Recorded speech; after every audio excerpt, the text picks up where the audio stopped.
Quiero invitaros a abrir la palabra en Génesis capítulo 22.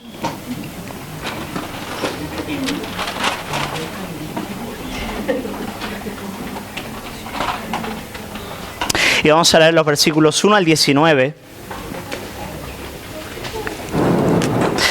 Y quiero animarte a tener la Biblia abierta el tiempo entero. Realmente yo creo que vamos a estar tocando uno de los textos bíblicos más impresionantes del Antiguo Testamento. Así que yo quiero animarte a preparar tu corazón, animarte a intentar poner todo empeño para entender, para caminar juntos en el texto y que la palabra del Señor ella pueda ir haciendo su obra en nuestras vidas. Así que si tienes tu móvil, te animo a ponerlo en silencio o apagarlo y a poner toda tu atención en lo que vamos a estar meditando en esta mañana. Así que Génesis capítulo 22, versículos 1 al 19, dice así la palabra del Señor. Aconteció después de estas cosas que probó Dios a Abraham y le dijo a Abraham, y él respondió, heme aquí. Y dijo, toma ahora tu hijo, tu único, Isaac, a quien amas, y vete a la tierra de Moriah, y ofrécelo allí en holocausto sobre uno de los montes que yo te diré. Y Abraham se levantó muy de mañana, y enalbardó su asno, y tomó consigo 2 siervos suyos y a Isaac su hijo. Y cortó leña para el holocausto, y se levantó y fue al lugar que Dios le dijo. Y al tercer día alzó Abraham sus ojos y vio el lugar de lejos. Entonces dijo Abraham a sus siervos, esperad aquí con el asno, y yo y el muchacho iremos hasta allí y adoraremos, y volveremos a vosotros. Y tomó Abraham la leña del holocausto y la puso sobre Isaac su hijo. Y él tomó en su mano el fuego y el cuchillo, y fueron ambos juntos. Entonces habló Isaac a Abraham su padre, y dijo, Padre mío. Y él respondió, heme aquí, mi hijo. Y él dijo, he aquí el fuego y la leña, mas ¿dónde está el cordero para el holocausto? Y respondió Abraham, Dios se proveerá de un cordero para el holocausto, hijo mío. E iban juntos. Y cuando llegaron al lugar que Dios le había dicho, edificó allí Abraham un altar y compuso la leña y ató a Isaac su hijo y lo puso en el altar sobre la leña. Y extendió Abraham su mano y tomó el cuchillo para degollar a su hijo. Entonces el ángel de Jehová le dio voces desde el cielo y dijo, Abraham, Abraham. Y él respondió, heme aquí.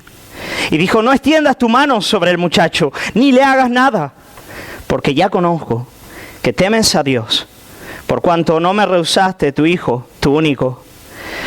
Entonces alzó Abraham sus ojos y miró, y he aquí a sus espaldas un carnero trabado en un zarzal por sus cuernos. Y fue Abraham y tomó el carnero y lo ofreció en holocausto en lugar de su hijo. Y llamó a Abraham el nombre de aquel lugar, Jehová proveerá. Por tanto se dice hoy, en el monte de Jehová será provisto. Y llamó el ángel de Jehová a Abraham por segunda vez desde el cielo. Y dijo, por mí mismo he jurado, dice Jehová, que por cuanto has hecho esto, y no me has rehusado tu hijo, tu único hijo, de cierto te bendeciré y multiplicaré tu descendencia como las estrellas del cielo y como la arena que está a la orilla del mar. Y tu descendencia poseerá las puertas de sus enemigos. En tu simiente serán benditas todas las naciones de la tierra, por cuanto obedeciste a mi voz. Y volvió Abraham a sus siervos, y se levantaron y se fueron juntos a Beerseba, y habitó Abraham en Beerseba. Aleluya, gloria al Señor. Aquí llegamos al clímax de la historia de Abraham. Este es el punto más alto, la cumbre de la vida del patriarca. De toda la historia de Abraham, digamos, aquí llegamos al punto más alto. Aquí vemos la fe de Abraham en su máxima expresión. Abraham es conocido como el padre de la fe. Pues si en un lugar en la historia de Abraham la fe brilla como en ningún otro lugar, ciertamente es en este capítulo. Vemos a su fe brillando cual oro delante de su Dios en la más difícil prueba que se pueda imaginar.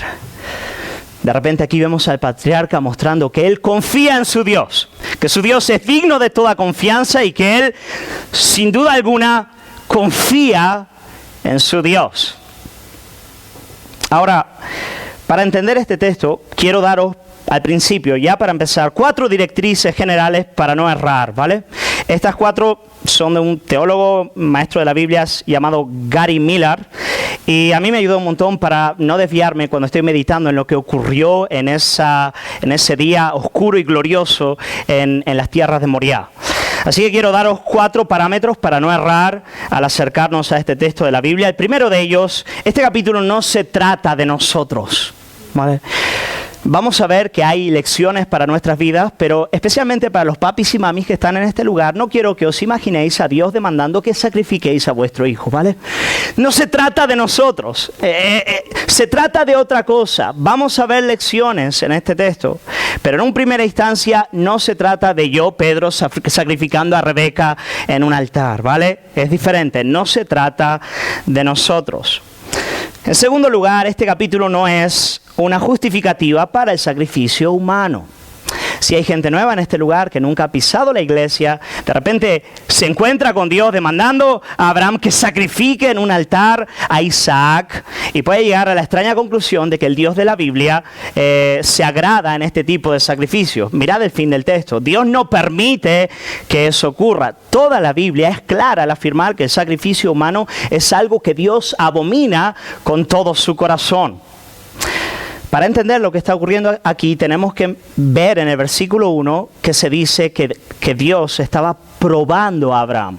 Era un acto singular, algo distintivo, algo particular, con un propósito concreto, ¿vale? Algo está pasando aquí inusual, algo que no ocurre en el restante de la Biblia, a no ser en un solo lugar, en el cual es dignísimo y justísimo que eso acontezca, es un acto de gracia. En tercer lugar, este capítulo trata del pacto de Dios con Abraham, ¿vale? Aquí vamos a ver, esto habla del pacto que Dios hizo con el patriarca. En efecto, fijaos qué interesante cómo en el texto Isaac es nombrado 3 veces. Dios, al referirse a Isaac, habla de él como el hijo único de Abraham. Versículo 2, por ejemplo, ahí lo tenéis. Versículo 2 dice, y dijo, toma ahora tu hijo, tu único hijo. ¿El énfasis cuál es? El énfasis es que Isaac es el hijo de la promesa. El hijo de la promesa. Aquí no se trata solamente de Abraham, papá, y el hijito Isaac. No. Es el hombre que ha recibido una promesa de redención, que por medio de su simiente todas las naciones de la tierra serían bendecidas. Y aquí tenemos a la promesa, al hijo de la promesa. Y tenemos que entender todo el texto a partir de esta óptica. El pacto de Dios con Abraham. Abraham recibe la promesa. Isaac, que va a ser sacrificado, es el hijo de la promesa. En cuarto lugar, y tal vez este sea el más significativo en un sentido, este capítulo nos habla de la confianza de Abraham en el Dios de la resurrección, en el Dios que irrumpe con vida en medio de la muerte. Ese es el gran tema. El Dios que resucita a los muertos. El Dios que es capaz de cumplir su voluntad aún en medio de la muerte, aún en medio de las cenizas de Isaac. Dios era poderoso para cumplir su promesa. La pregunta que debe girar en nuestra mente al considerar Génesis capítulo 22 es la siguiente. ¿Es Dios capaz de traer vida de la muerte? Esa es la pregunta clave. ¿Confiará Abraham en que Dios cumplirá su promesa desde las cenizas de Isaac? Aun cuando Isaac tuviese que morir, Dios seguiría cumpliendo su promesa. Ese es el gran tema de Génesis 22. El Dios que cumple su promesa aún en medio de la muerte. El Dios que trae vida en medio de los muertos. Gloria al Señor por eso. Y yo quiero ver 3 puntos, ¿vale? El primero es la prueba. Vamos a ver la prueba. ¿En qué consiste la prueba? ¿Qué podemos aprender de lo que Dios está haciendo aquí con el patriarca? En segundo lugar, ¿cuál es la respuesta de Abraham ante la prueba? ¿Cómo Abraham responde ante esa prueba a la que Dios mismo les somete? Y en tercer lugar, ¿cuál es la respuesta de Dios delante de la obediencia de Abraham? Cuando Abraham pasa la prueba, lo que Dios responde. En primer lugar, la prueba en la que Dios puso a Abraham. Leemos en el versículo 1. Aconteció después de estas cosas. Aconteció después de estas cosas. ¿Qué cosas? Pues, bueno, en primer lugar, toda la historia de Abraham. Aconteció después de todo el trato de Dios, desde que Dios lo llamó de Ur de los Caldeos, le dio la promesa. Abraham a veces obedecía, a veces caía, Dios seguía siendo fiel. Todo eso ocurre, Dios le cumple la promesa en su vida y casi como un ápice, como un clímax de toda la obra de Dios, acontece esta extraordinaria prueba. Pero de manera más específica, después de estas cosas hace referencia a lo que vimos en el capítulo 21 con el nacimiento de Isaac. Aconteció después de que Dios cumplió la promesa sobre su vida. Después de que Dios le dio a aquel hijo por el cual él había estado esperando 25 años, el hijo de la risa, el hijo de la promesa. Después que Dios había sido bueno con él, había bendecido a Abraham como él le había dicho que lo iba a hacer.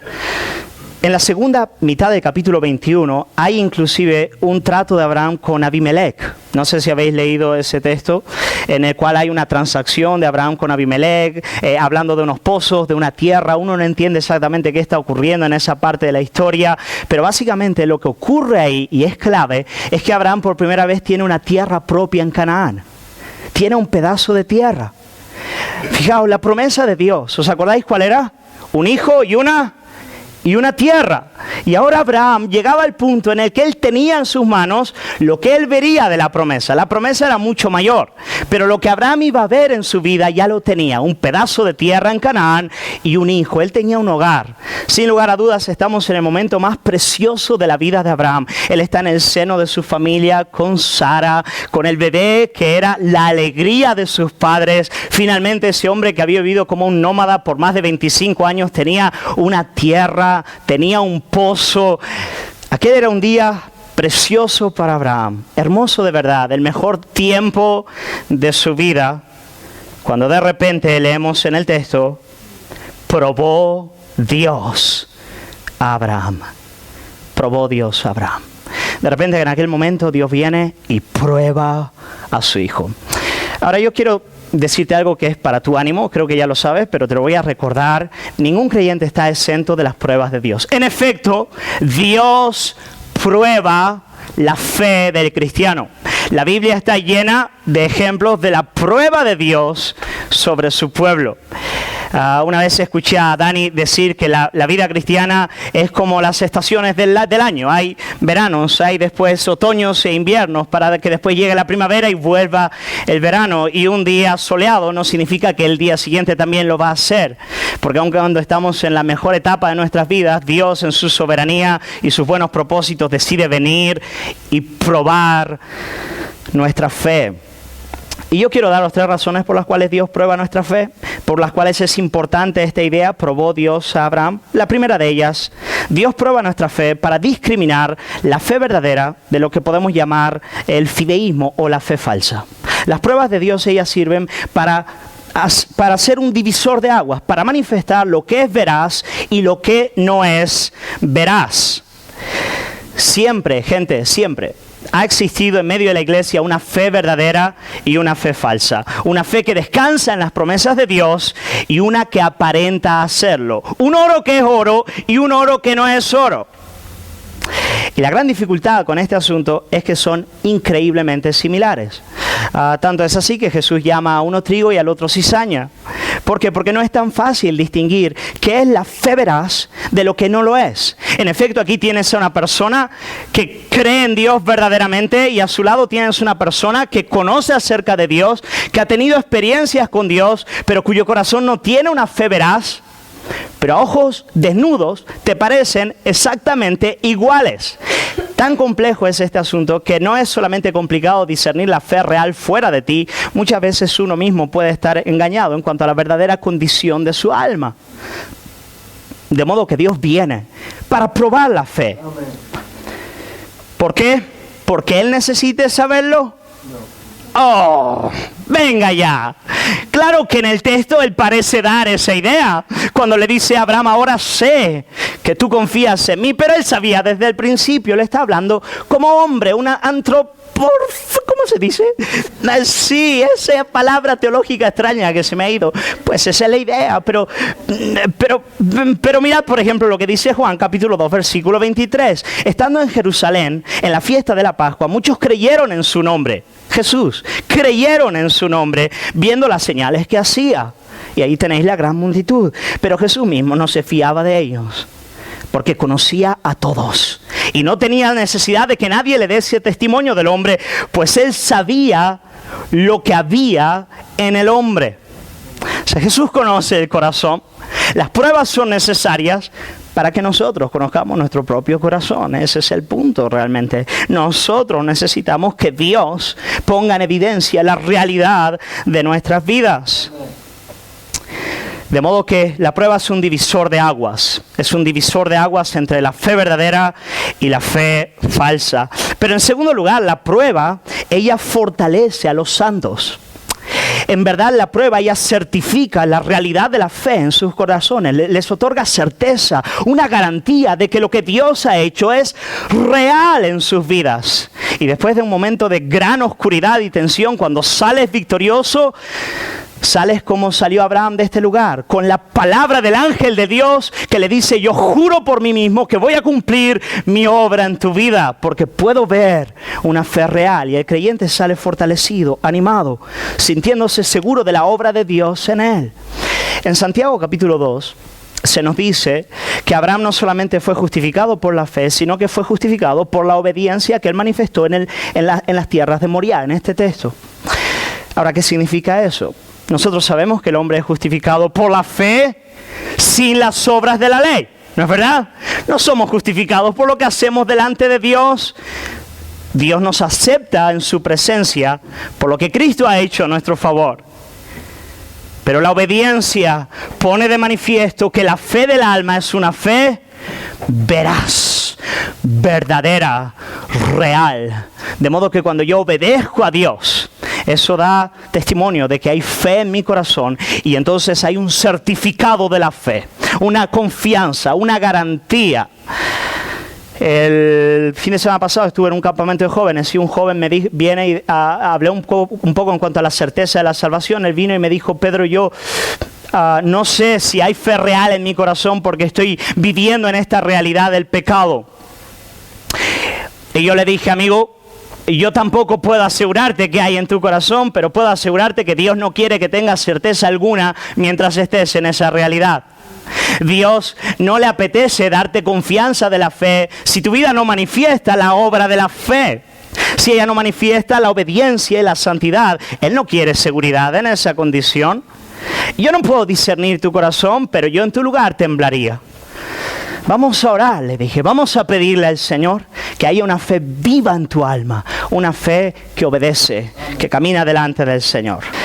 Pero en tercer lugar, la prueba de la fe, ella también es una ocasión propicia para que Cristo se muestre como precioso en nuestras vidas. Es un momento de adoración. Cuando los siervos de Abraham están al pie de la montaña y Abraham les dice que se queden, les dice, yo voy a ir con el hijo y vamos a adorar. Voy a ir con Isaac, vamos a adorar al Señor. Vamos a mostrar su belleza, su grandeza, su gloria, su poder. Cuando Cristo Él pone a los santos en medio de las mayores oscuridades es para mostrar de manera mucho más preciosa su gloria, su belleza y su majestad. Estoy absolutamente seguro que los mejores cantos que se han cantado por los santos han sido en las noches más oscuras del alma. Lo sé, es así. Ahí la fe muestra su gloria y su poder. Primera de Pedro 1:7 dice, para que sometida a prueba vuestra fe, mucho más preciosa que el oro, el cual aunque perecedero se prueba con fuego, sea hallada en alabanza, gloria y honra cuando sea manifestado Jesucristo. Amén. Esa es la razón de la fe, de la prueba de la fe. Ahora yo quiero ver rápidamente con vosotros, o no tan rápidamente, qué consistió esta prueba y cuáles son los elementos de la prueba. ¿En qué consiste lo que Dios estaba haciendo con Abraham y cuáles son los elementos de la prueba por la que Abraham estaba pasando? Elementos que, por cierto, están presentes en toda prueba, ¿vale? No es que Dios nos vaya a probar de la misma manera. Dios prueba a cada uno conforme a su diseño, a su propósito en su vida. Pero de alguna manera los elementos que vamos a ver en la prueba de Abraham están presentes en toda prueba cristiana. Versículos 1 y 2. El Señor viene sin rodeos y da la inyección. Me gusta que el Señor actúe de esa manera. Si viene a probar, que venga ya, ¿no? No nos gusta que venga con fuerza y nos diga qué es lo que hay por delante. Pues nos dice que aconteció después de estas cosas, que probó Dios a Abraham y le dijo, Abraham. Y él respondió, heme aquí. Y dijo, toma ahora tu hijo, tu único Isaac, a quien amas. Aquí hay un elemento de tortura, ¿no es verdad? A quien amas. Y vete a tierra de Moriah y ofrécelo allí en holocausto sobre uno de los montes que yo te diré. Ahora yo estoy absolutamente seguro de que Abraham sabía que era Dios el que estaba hablando. Porque si Abraham no estuviese absolutamente seguro de que era Dios el que estaba hablando, él podía dudar seriamente si estaba teniendo principios de insanidad. Si de repente la demencia estaba empezando a tomar su cabeza realmente. O si fuese el demonio que de repente se hubiese hecho presente en su vida. Porque hermanos, amigos, el primer elemento de la prueba es lo que yo llamo un absurdo intelectual. Un absurdo intelectual. Y déjame intentar explicar a qué me refiero. Lo que Dios le estaba demandando a Abraham parecía no tener sentido alguno. Parecía ser algo absolutamente ridículo, algo absurdo, algo que no cabe en nuestra mente. Es más, parece que Dios de repente estuviese contradiciendo todo lo que él estaba haciendo en la vida de Abraham. Hermanos, ¿quién era Isaac? Era el hijo de la promesa. ¿Quién le dio Isaac a Abraham? Dios. Dios llamó a Abraham cuando él era un cero a la izquierda. Él estaba metido en el paganismo y la idolatría de la tierra de Ur de los caldeos y Dios le dio una promesa extraordinaria. Vas a tener un hijo. Cuando se la dio, Sara era estéril. No podía dar a luz, no podía parir. Pasaron 25 años. Abraham cayó un montón de veces en el camino, pero Dios fue fiel. Su gracia se extendió más allá del pecado de Abraham. Y cuando él mismo tampoco podía ya dar vida, Dios viene y hace el milagro.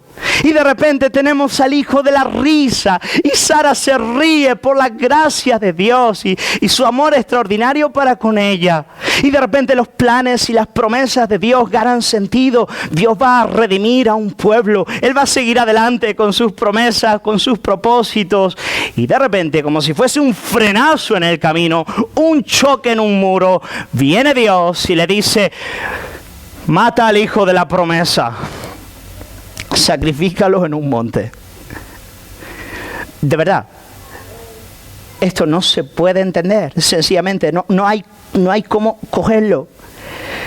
Intelectualmente, matar al hijo de la promesa parecía ir en contra de todo lo que Dios había dicho.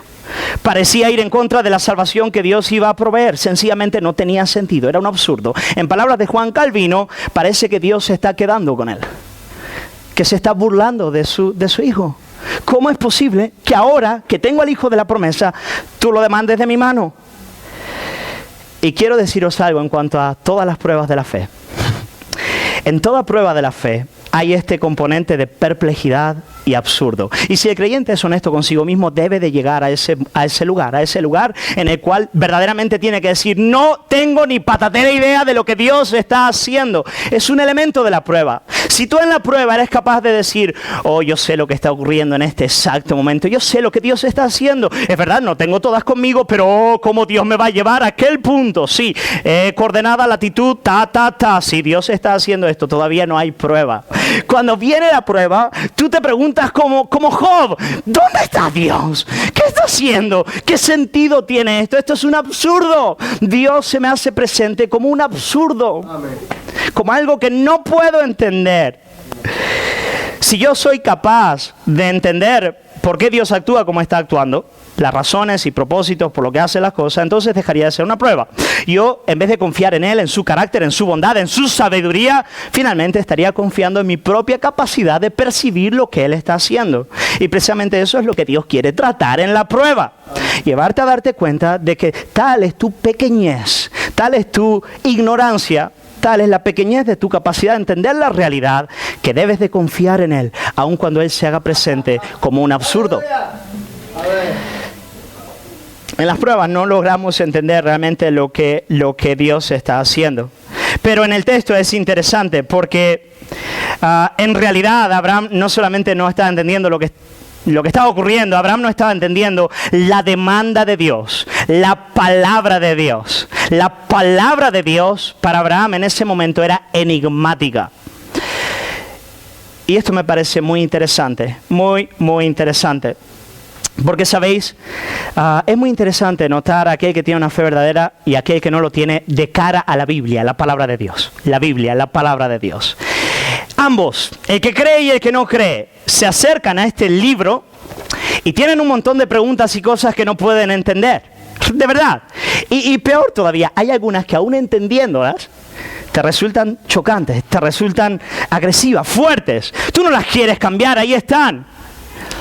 Pero hay una diferencia elemental entre el que de verdad confía en Dios y el que no. Y es que el que confía en Dios tiene un carácter dulce y manso delante de su palabra. La entienda, no la entienda, sepa lo que está Dios demandando, no. Hay un carácter que se doblega delante de ella. Reconoce que el Dios que escribió la palabra es bueno y su carácter es digno de toda mi confianza, aun cuando yo no entienda lo que de verdad Él está haciendo o demandando de mí. Él es digno de confianza en medio a lo que voy a llamar el absurdo divino.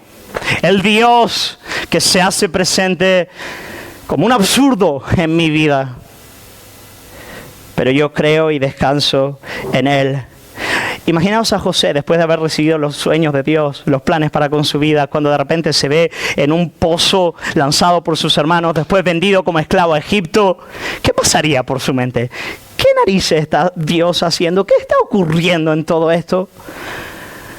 O el propio Job, cuando había perdido todas las cosas, siendo un hombre piadoso, y se pregunta, ¿qué es lo que Dios está haciendo? La pregunta es sencilla, ¿vale? ¿Puedo confiar en Dios cuando no entiendo? Cuando no entiendo lo que Él está haciendo, cuando no entiendo su palabra, cuando ella es dura para mí, mi corazón sigue confiando en Él. Esa era la cuestión. Hay entonces un elemento intelectual, de absurdo intelectual, pero hay un segundo elemento también en esta prueba y en todas las pruebas, y es que en la prueba se ponen de manifiesto los afectos del alma. Hay un elemento afectivo, uno intelectual y uno afectivo. ¿Qué es aquello que de verdad ama mi corazón? Esa es la pregunta. ¿Qué es aquello que de verdad ama mi corazón? Fijaos el texto.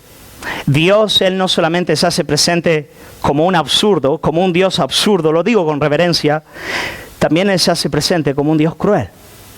Como un Dios cruel. Como un Dios cuya ira de repente se manifiesta sobre la vida de Abraham. ¿Qué más podemos entender cuando Él demanda que Abraham sacrifique a su hijo en un monte en las tierras de Moriah? De repente Dios parece, ¿cómo se dice? ¿Fruncir el ceño? De verdad, un Dios cruel de repente parece venir sobre la vida de Abraham y decirle: sacrifica lo que tú más amas. Ahora, qué dura era la situación para Abraham. Qué difícil sería. Fijaos, Abraham no le había pedido un hijo a Dios. ¿Se lo había pedido? No. Abraham no le había pedido nunca nada a Dios. Abraham nunca ni siquiera había soñado con todo lo que Dios le había dado hasta ese momento. La sola gracia y fidelidad de Dios eran las que le habían dado todo lo que él tenía. Fue Dios el que le había dado las promesas, fue Dios el que las había hecho lo imposible por él, y ahora Dios mismo viene y le demanda que diese a muerte todo lo que él había recibido, que termine con aquella risa con la que Dios mismo le había hecho reír. Y la pregunta clave en este punto, y esta pregunta es posiblemente la más dura en las pruebas: ¿Puedo confiar en el carácter de Dios cuando Él se me presenta como cruel y malvado? No estoy diciendo que Dios sea cruel y malvado, ¿vale? Nadie explica. Dios es bueno, su misericordia es para siempre. Pero de vez en cuando Él se manifiesta en nuestras vidas como un Dios cruel y malvado con propósitos buenos. ¿Puedo confiar en Él en esos momentos? ¿Puedo descansar en su bondad y su gran amor cuando los golpes de su mano caen sobre mí? Cuando Él me priva de las cosas que Él mismo me ha dado. ¿Puedo amarle a Él cuando aparentemente soy privado de su propio favor y bendición? Porque fijaos, Isaac no eran los sueños de Abraham. A veces se habla de lanzar tus sueños. No. Isaac era la promesa de Dios, era la bendición de Dios para Abraham. Pero de repente Dios mismo parece privarle de su gracia y bendición, o demandar eso de Él, y le dice: tú puedes seguir confiando en mí cuando el ministerio se va al traste, confiando en mí cuando la familia tambalea, confiando en mí cuando la salud te muestra que va llegando los últimos días, confiando en mí cuando no tienes trabajo, confiando en mí cuando no apruebas en los estudios. Esa es la cuestión. Cuando Dios, Él nos da grandísimas promesas y nos llena de su bendición, gente, es fácil que nuestros corazones se muevan de Dios mismo, del Dios que es la gran promesa y bendición, a aquello que Él nos da, que Él pone en nuestras manos. Ocurre de manera muy fácil. De repente yo estoy buscando la gloria de Dios y de repente estoy buscando el ministerio, ser una persona de influencia, impactar a mi generación, ser una persona, pero no Dios, no la gloria de Dios. Y entonces viene el Señor y nos priva de determinadas cosas para librar nuestros corazones de un gran mal, para mostrarnos que solo Él satisface, que Él es todo suficiente, que Él es más que suficiente cuando perdemos las cosas que más amamos. En la prueba hay una confrontación de las lealtades del corazón. Como dije antes, puedo confiar en Dios cuando pierdo lo que más amo. Puedo creer que Él es bueno y todo suficiente, que sus planes se van a cumplir, aun cuando las cosas que Él me ha dado parecen perecer. Esta es la cuestión. Esa es la cuestión. Fijaos qué interesante. Hay un absurdo intelectual. Hay una prueba de las lealtades del corazón, de los afectos del alma. ¿Qué es lo que amo más? ¿Qué es lo que estoy buscando? Todo eso ocurre en las pruebas. Pero en tercer lugar, y esta también me parece de verdad muy interesante, en toda prueba hay un componente de obediencia práctica. Lo más difícil de que está viviendo la prueba es levantarse al día siguiente y seguir obedeciendo. En un sentido, esa parte pragmática suele ser la más dura de realizar. Pero la prueba es muy clara. Tú tienes que ir y tienes que sacrificar a tu hijo. Pero fijaos qué interesante, el Señor le dice: tienes que ir hasta la tierra de Moriah, 75 kilómetros de distancia, unos 3 días de caminata. Y además, no te voy a decir exactamente dónde está el lugar. Cuando llegues yo te lo voy a mostrar. ¿Sabéis lo que significa eso? Significa que Abraham no podía obedecer impulsivamente, que él no podía coger el cuchillo y hacer un acto de barbaridad. No, que él tenía que tener una mansedumbre del alma en la obediencia al Señor, que él tenía que estar haciendo todo eso en el pleno ejercicio del dominio propio, que él no podía solo dar un paso loco y ya está. No, que él tenía que obedecer mansamente por 3 días y confiar. Para mí, una de las mayores dificultades de la prueba, realmente, además de evidentemente lo que significa, era el simple hecho de que Dios no le había dicho dónde era. De que así como le llamó de Ur de los Caldeos y le dijo: ve a la tierra que te mostraré, ahora nuevamente Dios viene a Abraham y le dice: ve a hacerlo y cuando llegues yo te voy a decir a dónde es. Imaginaos la ansiedad que eso tenía que producir, la tensión del alma en la vida del patriarca en medio de todo eso. ¡Wow! La prueba demanda dominio propio, paciencia, obediencia en ciertos periodos prolongados de tiempo. Hace falta un carácter manso y firme, además de determinado en la obediencia al Señor. Esa es la prueba. Fijaos ahí. Absurdo intelectual, una prueba de los afectos del alma, un componente de obediencia práctica. Y ahora yo quiero ver con vosotros cómo responde Abraham, ¿vale? ¿Cómo responde Abraham a esta prueba en la que Dios mismo le había puesto? Claro, Abraham confió plenamente en Dios y lo demostró mediante una obediencia radical. Es increíble. El texto nos dice que Abraham confió en Dios y obedeció. Si en algunas otras épocas de la vida de Abraham hemos tenido que quitar su ropa sucia, ¿no es verdad? Y mostrar. En este momento es extraordinario ver a este hombre confiando, creyendo que Dios es plenamente digno de su confianza y obedeciendo con una obediencia de verdad radical. Al día siguiente, muy temprano, Abraham se levanta y hace todos los preparativos necesarios para avanzar con su hijo. Y llama a 2 siervos y va camino de 3 días. Cuando llegan a la cumbre, a los pies del monte, le dice a sus 2 siervos que se queden. Él iría con Isaac, seguiría el camino. Cuando llegan arriba donde Dios le había ordenado, pone la leña, pone a su hijo encima y sencillamente lo va a matar. Y si Dios no hubiese hablado desde el cielo y le hubiese dicho por medio de su ángel: Abraham, Abraham, no lo hagas, Abraham hubiese ido hasta el final. Lo vemos con una determinación férrea. Algo bien interesante del texto es que no se nos habla de lo que está ocurriendo en el ser interior de Abraham. Y eso es muy significativo en Génesis, porque Abraham era un hombre muy emotivo. Si leéis la historia de Abraham, el tiempo entero se nos está diciendo que estaba con temores, con dudas, con ansiedades, con preguntas, con incertidumbres. Se ríe de incredulidad. Abraham es un hombre tremendamente emotivo. No es un estoico, no es un hombre de piedra, no. Y el texto es enfático al mostrar las emociones de Abraham, pero de repente llegamos al capítulo 22 y lo único que eso nos habla es de una obediencia férrea al mandamiento de Dios. ¿Por qué? Dejadme ahora intentar decir por qué. La Biblia no lo dice, pero yo lo creo que es así. Creo que cuando la Biblia no nos habla del ser interior aquí de Abraham, lo hace porque no es necesario. Todo su ser, a una, estaban obedeciendo al Señor. Su mente estaba plenamente confiada. Su corazón avanzaba sin vacilar. Y por eso él actuó como estaba actuando. No hay un centímetro de vacilación en este acto de obediencia de Abraham delante de Dios. Él creció, ¿no es verdad? Abraham maduró. No parece el mismo que salió de Ur de los Caldeos a esta altura. Gloria al Señor por eso. Pero ahora llegamos al punto clave en un sentido del sermón. Y es cuando nos preguntamos, ¿cómo pudo Abraham actuar de esta manera? ¿Cómo es posible que su corazón haya respondido de esa forma a lo que Dios estaba demandando de él?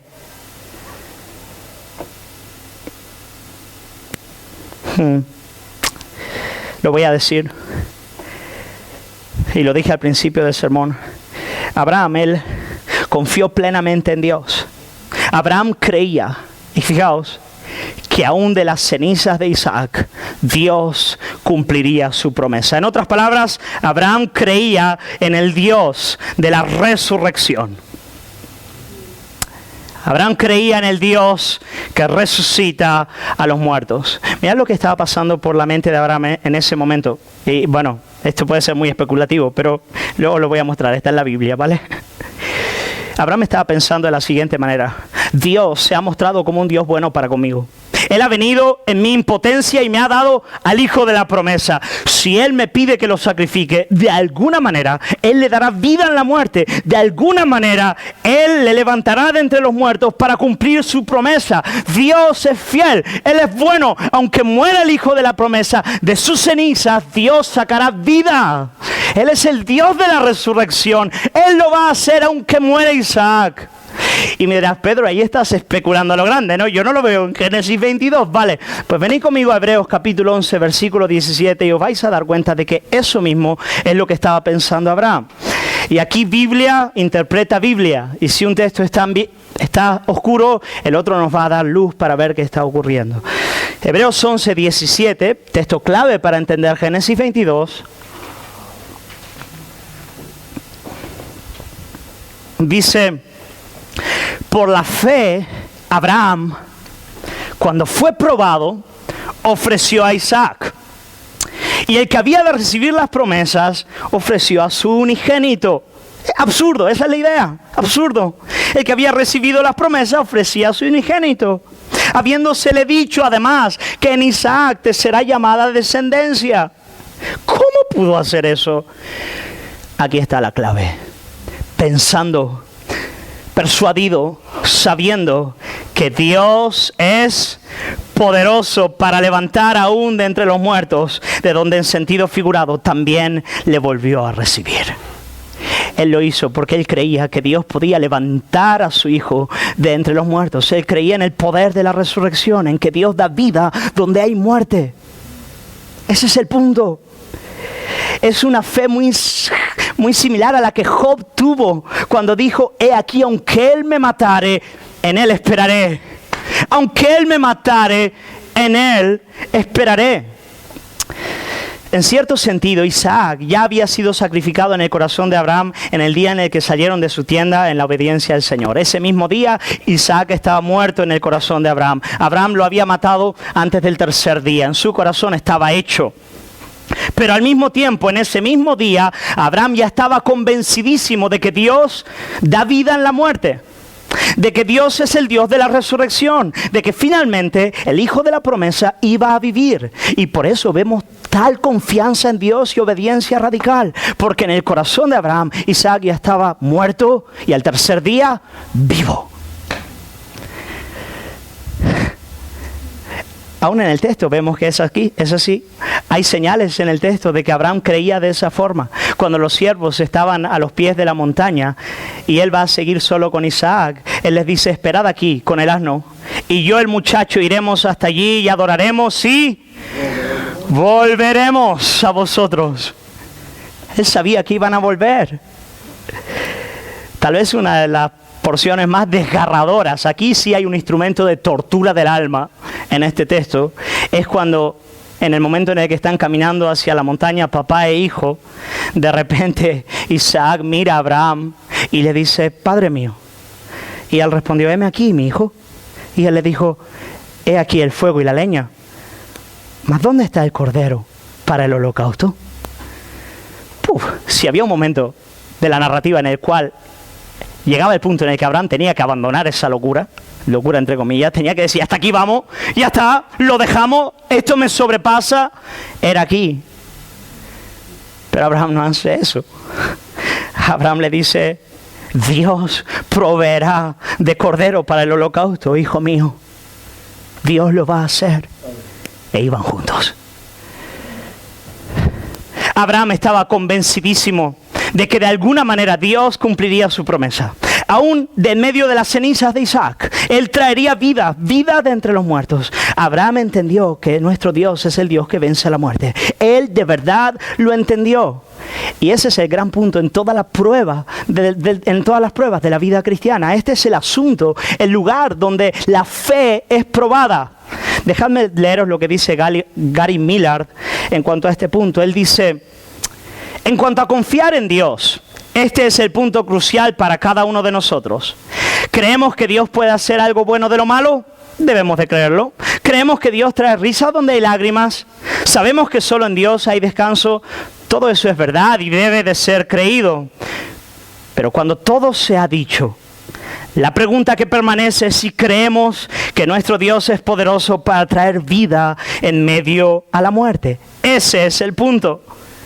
Si creemos en el Dios de la resurrección, si lo creemos cuando Él se hace presente y nos lo muestra en la persona de nuestro Señor y Salvador, Jesucristo.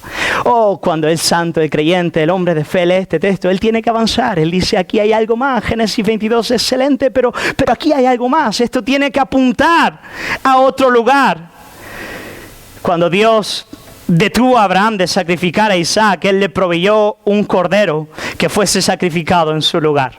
Había un corderito que estaba entre los arbustos enganchado en sus cuernos, ¿no es verdad? Y le dijo: ese es el cordero de la provisión. Pero ese corderito, sin lugar a dudas, apunta a otro cordero que un día sería provisto. Y a diferencia de Isaac, a quien Dios libró de la muerte, este otro cordero vendría a morir. Su padre no se detendría en el camino. No habría un ángel en el cielo que dijese: detengan esa barbaridad y ese homicidio.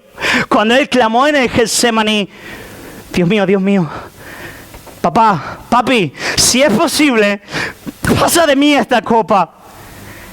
La copa no pasó, ¿Sabéis por qué la copa no pasó? Porque ni yo ni tú merecemos las promesas de Dios.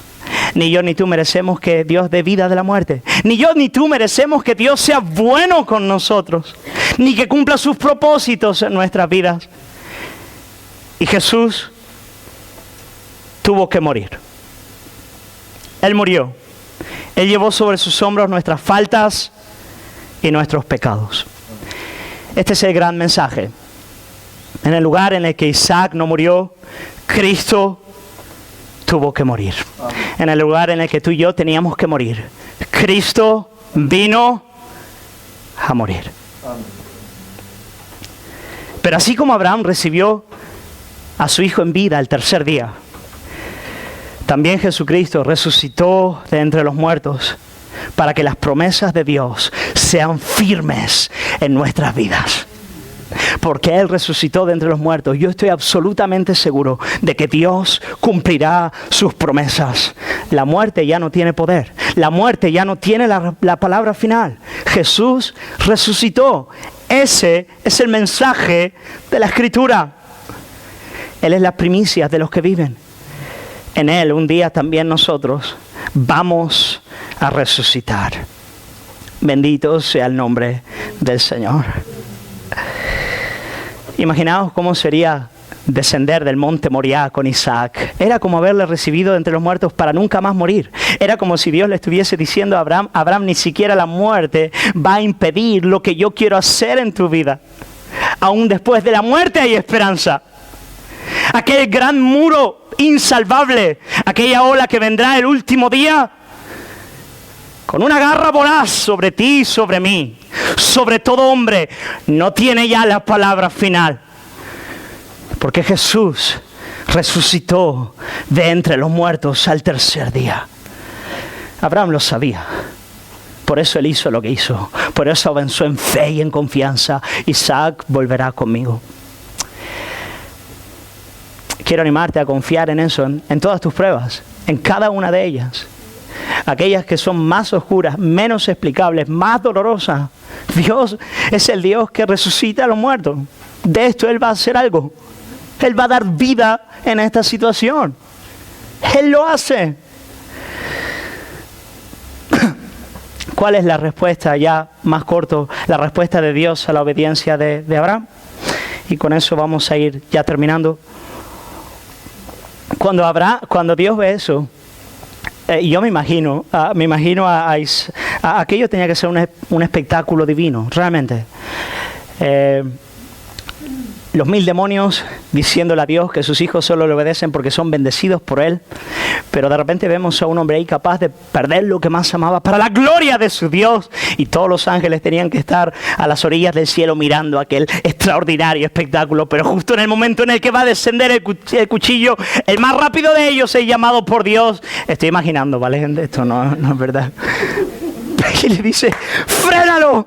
Y él entonces desciende corriendo y le dice: Abraham, Abraham, detente.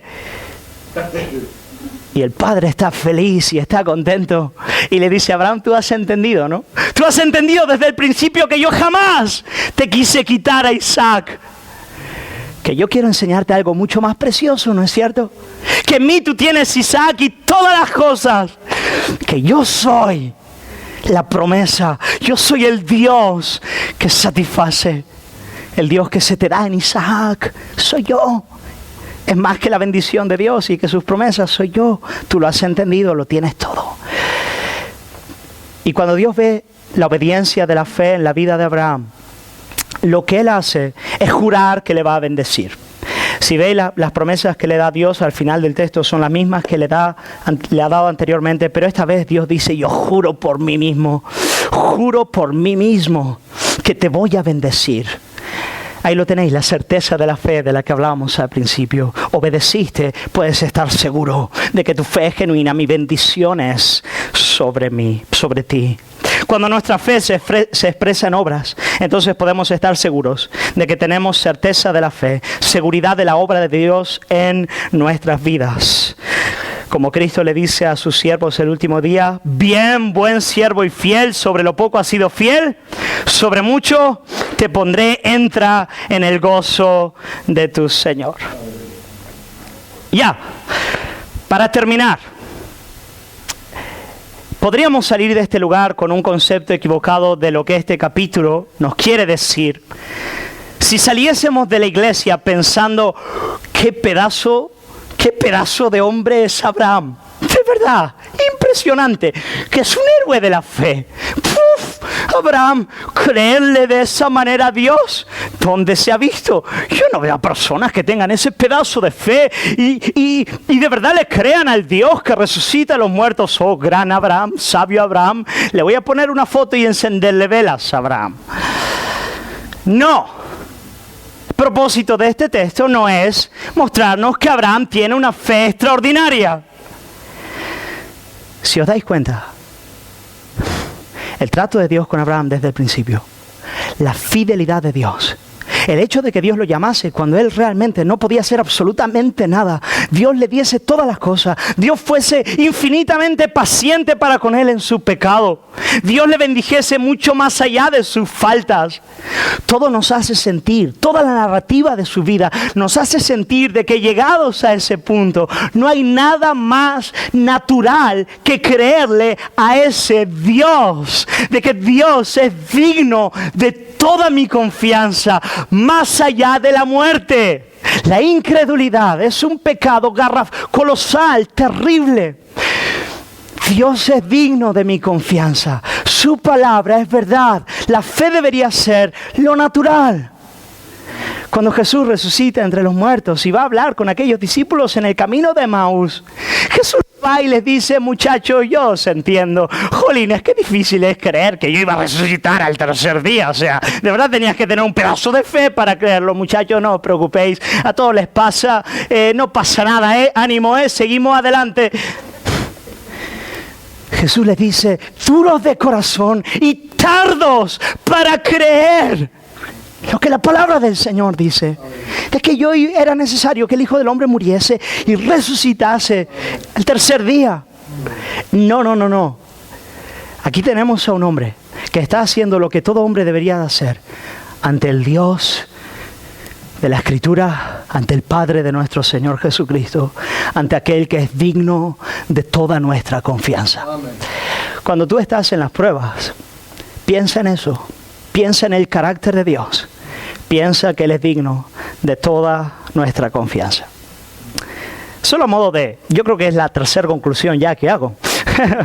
Quiero leeros un poema, un himno en verdad, de William Cowper para cerrar el sermón. Dios se mueve de maneras misteriosas, se llama el himno, y dice, Dios se mueve de maneras misteriosas para realizar sus maravillas. Planta sus huellas en el mar y cabalga sobre la tormenta. Santos temerosos, cobrad nuevo valor. Las nubes que tanto teméis están hinchadas de misericordia y se abrirán con bendiciones sobre vuestras cabezas. No juzguéis al Señor con vuestros débiles sentidos, sino confiad en su gracia. Detrás de una providencia de ceño fruncido, Él esconde un rostro sonriente. Sus propósitos madurarán con rapidez, abriéndose hora tras hora. El capullo tendrá amargo sabor, pero dulce será la flor. La ciega incredulidad hierra con seguridad y escudriña en vano su obra. Dios es su propio intérprete y es Él quien la dará a conocer. Gloria al Señor. Este mundo es solamente, voy a decirlo así, un capullo de una flor que está por aparecer. La resurrección, la esperanza de gloria. Vamos a orar. Vamos a pedirle al Señor que Él nos dé la gracia de creerle a ese Dios, de poner nuestra confianza de verdad en Él. Yo no sé cuál es la situación a la que has venido. Tal vez dices, mira, para mí, yo sé de qué estás hablando. Dios se me está haciendo presente como un absurdo. Además, lo veo a veces como cruel y mi corazón está dudando. Yo quiero animarte a creer como Abraham, a creer en el Dios que resucita a los muertos.